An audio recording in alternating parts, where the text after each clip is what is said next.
Hello dear students, class 9 science के chapter 3 atoms and molecules के lecture number 5 में आपका बहुत बहुत स्वागत है। आज की इस वीडियो में हम डिस्कस करेंगे एटॉमिक मास क्या होता है और एटम्स के एग्जिस्टेंस के बारे में। प्रीवियस वीडियो में हमने डिस्कस किया था कि एटम क्या होता है और एटम किसी भी एलिमेंट के जो एटम्स होते हैं उनका सिंबल किस तरीके से डिस्कस किया गया, डिसाइड किया गया और फाइनल किया गया था।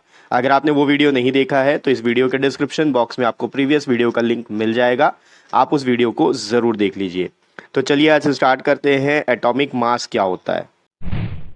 देखिए, एटॉमिक मास के बारे में अगर आपको डिस्कस करना है तो सबसे पहले बहुत सिंपल वर्ड्स में आपको बता दूं, किसी भी एटम का जो मास होता है उसको हम एटॉमिक मास बोलते हैं। ठीक, अब यहाँ पर पहला पॉइंट लिखा है the mass of an atom of an element is called its atomic mass. किसी भी एलिमेंट का जो एटम होता है उस एटम का जो मास होता है उसको हम एटॉमिक मास बोलते हैं।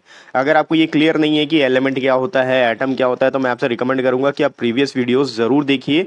इस चैप्टर का जो पूरा प्लेलिस्ट का जो लिंक है वो आपको वीडियो के डिस्क्रिप्शन बॉक्स में मिल जाएगा। तो आप पहले लेक्चर से देखना स्टार्ट करेंगे तो आपको एलिमेंट, एटम, मॉलिक्यूल सब कुछ बहुत अच्छे से समझ में आने लगेगा। ठीक है, तो सेकेंड पॉइंट में दिया हुआ है 1 AMU is equals to 1.66 into 10 to the power -24 gram. G का मतलब है ग्राम। अब ये है क्या चीज़, देखो एटॉमिक मास, किसी भी एटम का जो मास है उसको हम एटॉमिक मास बोलते हैं। और 1 एटॉमिक मास यूनिट यानी कि AMU, यहाँ जो लिखा हुआ है ना AMU, इस AMU का फुल फॉर्म होता है एटॉमिक मास यूनिट। तो 1 एटॉमिक मास यूनिट जो है कितने ग्राम का हो सकता है? 1.66 इंटू 10 टू द पावर -24 ग्राम, इतना छोटा होता है। अब मैं छोटा क्यों बोल रहा हूँ, क्योंकि 10 का जो अगर आप पावर देखोगे तो वो माइनस में है, और 10 का पावर अगर माइनस में है तो इसका मतलब ये है कि इसके बहुत सारे डेसिमल है, डेसिमल के बाद में ही ये वैल्यू आ रहा है। 1.6 के बाद में 1.66 के बाद में 24 डेसिमल वैल्यूज हैं। तो इतना छोटा, अब एक्चुअली 1.66 के पहले नहीं, उसके पहले आएगा, 1 के पहले आएगा, इतने डेसिमल है। ठीक है, 0.00000 करके 24 टाइम्स ऐसा जीरो होगा, फिर उसके बाद 1.66 आएगा। तो इतना छोटा उसका या फिर इतना कम वेट होता है एटम के मास का। ठीक है, नेक्स्ट यही बताया नेक्स्ट पॉइंट में कि it is difficult to evaluate the mass of an atom since the size of an atom is relatively small. किसी भी एटम के साइज को कैलकुलेट करना बहुत ही मुश्किल है। ठीक है, उसका मास को कैलकुलेट करना बहुत मुश्किल है। क्यों? क्योंकि उसका साइज बहुत छोटा है। अब देखिए, मैं यहाँ एक पॉइंट बना रहा हूँ। ठीक है, आपको दिखाइए पॉइंट। ये पॉइंट मैं बोलता हूँ कि एटम से कई गुना बड़ा है, इससे भी कई गुना छोटा होता है एटम। तो आप अंदाजा लगा लीजिए कि उसका वेट को कैसे मेजर किया जाएगा। ठीक है, तो इसलिए जो इसका वैल्यू है 1 एटॉमिक यूनिट का, वो 1.66 इंटू 10 टू द पावर -24 ग्राम के बराबर होता है। नेक्स्ट पॉइंट बोला है therefore scientist started evaluating the mass of an atom by comparing it with the mass of a standard atom. अब एक स्टैंडर्ड वैल्यू लिया गया और उस स्टैंडर्ड वैल्यू के बेस पे सभी एटम के मास को कैलकुलेट करना साइंटिस्ट ने शुरू किया। इसके लिए मैं आपको एक एग्जांपल देता हूँ। देखिए, आप अगर मार्केट जाते हैं, आपको मान लीजिए आलू खरीदना है। अब आलू कैसे खरीदेंगे आप? या तो 1 किलो, 2 किलो, आधा किलो, पौन किलो, जो भी है, या 5 किलो, जो भी आप ऐसे खरीदेंगे। मान लीजिए आप 1 किलो खरीदना चाहते हैं। अब जब आप मार्केट पहुंचेंगे तो सब्जी वाले के पास एक तराजू होगा जिसमें 2 साइड प्लेट होंगे, ऊपर और ऊपर एक वेइंग मशीन रहता है, डंडी में लटका रहता है। 2 साइड उसमें कटोरे जैसा होता है जिसमें एक साइड आलू डाला जाता है, एक साइड एक बाट रखा जाता है, बाट या बट्टा 1 kg का उसमें रखा जाएगा। अब उसके बेस पे क्या करेंगे, आलू को तौलेंगे, दूसरे वाले जो कटोरा रहता है तराजू का, उसमें यहाँ पर डालेंगे आलू और एक साइड रहेगा बट्टा। जब दोनों बराबर हो जाएंगे तो पता चल जाएगा कि 1 किलो का है। अब मेरे को आप एक बात बताइए कि वो जो 1 किलो का बट्टा वहां रखा है, आपको कैसे मालूम कि वो 1 किलो का ही है? क्या आपके पास कोई आंसर है? नहीं है। मैं आपको बताता हूँ। बहुत पहले साइंटिस्टों ने एक मटेरियल था जिसको रेडियम बोला जाता है। रेडियम का एक टुकड़ा उठाया और उस रेडियम के टुकड़े को उठा के ये बोला कि ये एक 1 kg का मेजर है। ठीक है, और उसको वर्ल्ड वाइड स्टैंडर्ड फॉर्म दे दिया गया, एक स्टैंडर्ड दे दिया गया कि ये 1 kg है। और आज तक हम उसको 1 kg मानते आए हैं, उसको 1 kg माना गया। ठीक है, वो पता ही नहीं था कि वो है कितना, लेकिन उसके मेजर से आज हर जगह 1 kg का बट्टा बना लिया गया। अब अगर 1 kg बन गया है तो आप उससे 5 kg बना सकते हो, 10 kg बना सकते हो, 20 kg बना सकते हो, कुछ भी बना सकते हो। ठीक है, तो उसी तरीके से क्या होता है कि एटम को जब हमको मेजर करना होता है, एटम का जब हमको मास कैलकुलेट करना होता है, तो हमारे पास क्या होता है कि एक एक एटम का स्टैंडर्ड मास ले लिया जाता है और उसके बेस पे बाकी एटम्स के वेट को कैलकुलेट किया जाता है। ठीक है, अभी इस स्टैंडर्ड एटम के बारे में, स्टैंडर्ड मास ऑफ एटम के बारे में थोड़ा डिटेल में पढ़ते हैं नेक्स्ट स्लाइड में। तो देखिए यहां पर पहला पॉइंट दिया है, earlier 1/16 of mass of an oxygen atom was used as a standard for calculating the mass of other element.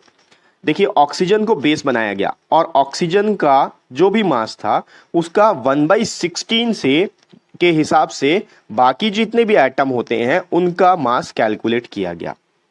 Second point में दिया हुआ है, now carbon 12 is considered as standard atom for calculating the मास।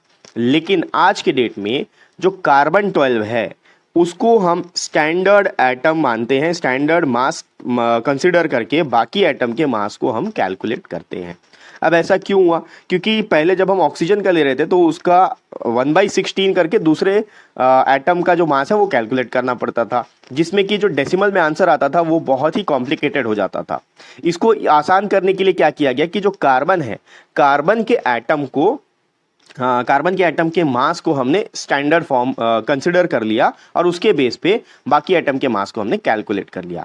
अब ये जो 12 है, carbon 12, ये क्या चीज़ है, ये सारा चीज़ आपको आगे के चैप्टर्स में या फिर हायर क्लासेस में देखने के लिए मिलेगा। आपको इसके डिटेल में जाने की ज़रूरत नहीं है, आप सिर्फ इतना पता करके चलो कि जैसे 1 किलो बाट को माना गया कि ये 1 किलो है, वैसे ही कार्बन 12 को माना गया कि कार्बन 12 के बेस पे हम बाकी एटम्स को मेजर कर सकते हैं।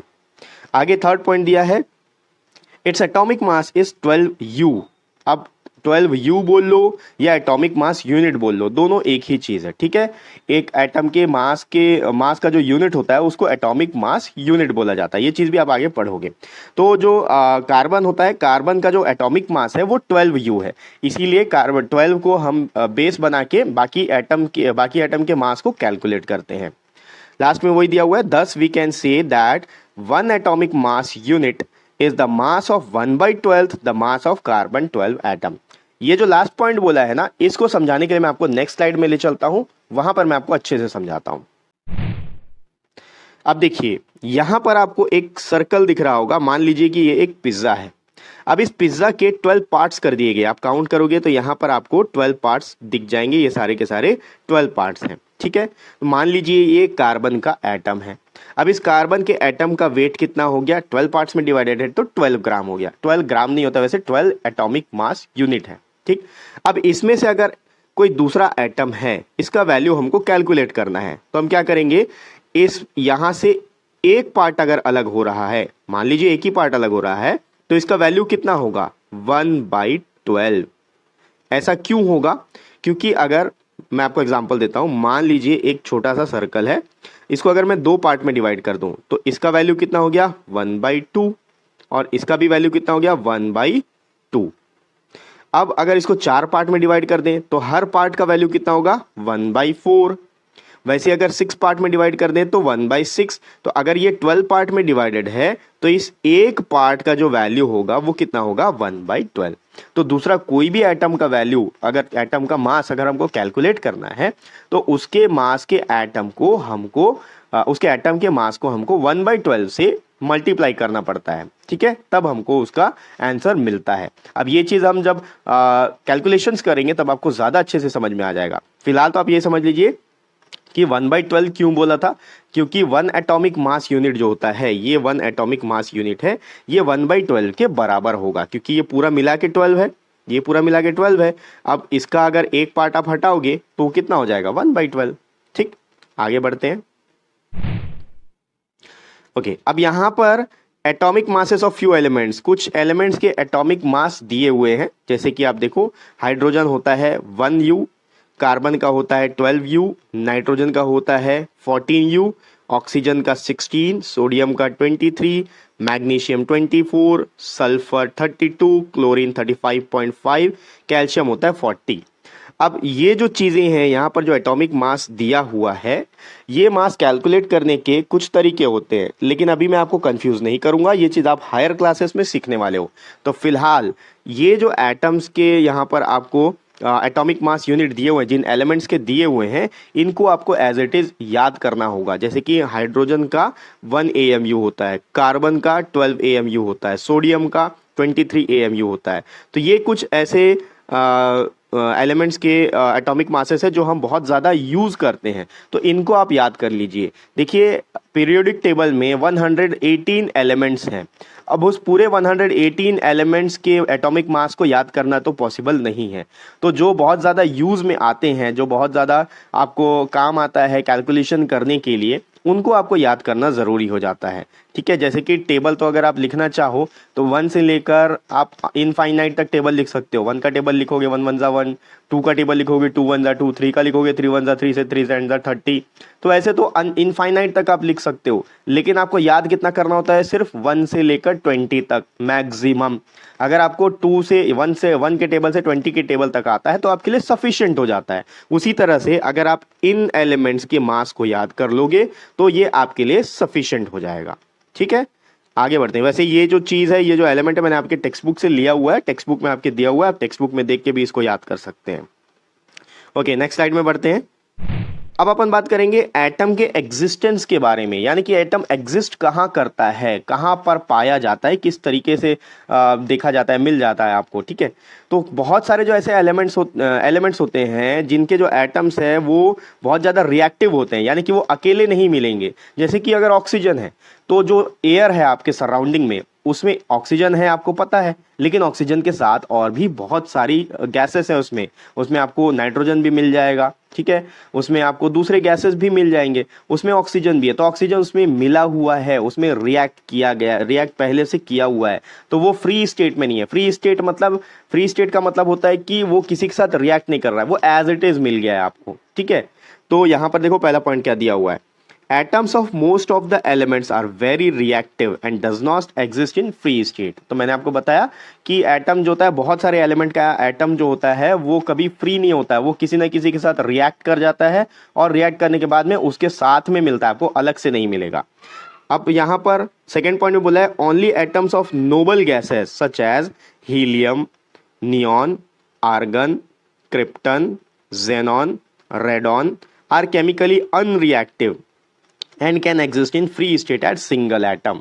इसका मतलब ये है कुछ एक ऐसे एलिमेंट्स होते हैं जिनके जो एटम होते हैं वो नोबल गैस अटेन कर लेते हैं। अब ये नोबल गैस के बारे में आपको आगे पता चलेगा जब हम केमिकल रिएक्शंस के बारे में पढ़ेंगे, तो आपको आगे पता चलेगा वहाँ पर कि उनके कितने इलेक्ट्रॉन्स हैं जिनकी वजह से वो नोबल गैस होता है, वो आपके आगे देखोगे। फिलहाल आपको याद रखना है कि नोबल गैसेस के जैसे कुछ एलिमेंट्स हैं, जैसे कि ये सारे हैं helium, neon, argon, krypton, xenon, radon, ये केमिकली अनरिएक्टिव होते हैं, दूसरे के साथ रिएक्ट नहीं करते, एकदम स्टेबल चुपचाप बैठे रहते हैं अपनी जगह, और ये आपको फ्री स्टेट में देखने के लिए मिल जाएंगे। इनको अलग से मिल जाता है देखने के लिए, किसी के साथ रिएक्ट किया हुआ नहीं होगा, ये अलग से मिल जाएगा।